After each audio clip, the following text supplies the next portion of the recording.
A satirical social media account that rapidly gained millions of followers in India has now become the center of a wider debate around youth frustration, online speech, and political criticism. The account known as Cockroach Janta Party or CJP went viral after posting content focused on issues affecting India's younger generation, including unemployment, exam paper leaks, and concerns over governance.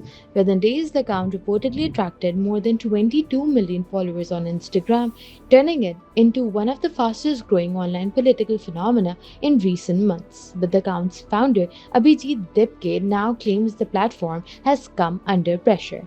Dipke alleged that the group's website had been taken down, its X account had been withheld in India, and its Instagram account had been compromised.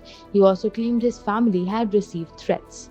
Reuters said it could not independently verify allegations regarding government involvement, and Indian authorities have not publicly confirmed taking action against the platform. India's Home Ministry and Information Technology Ministry have not publicly responded to requests for comment. The controversy comes at an interesting political moment. Prime Minister Narendra Modi's Bharatiya Janata Party has continued to record electoral victories in several key states, strengthening its political position nationally. Yet the sudden popularity of the count has also highlighted concerns among sections of India's youth.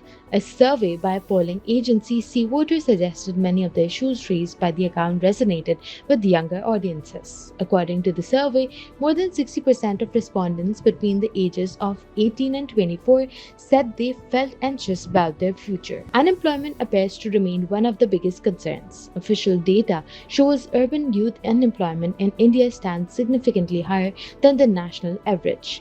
Questions around exam paper leaks have also sparked frustration, including controversy surrounding major entrance tests affecting millions of students. The case has also reignited debate over online expression and digital freedoms. Rights groups and activists argue that any action targeting online platforms should be transparent and justified, while supporters of the government say criticism should not be confused with attempts to undermine the country.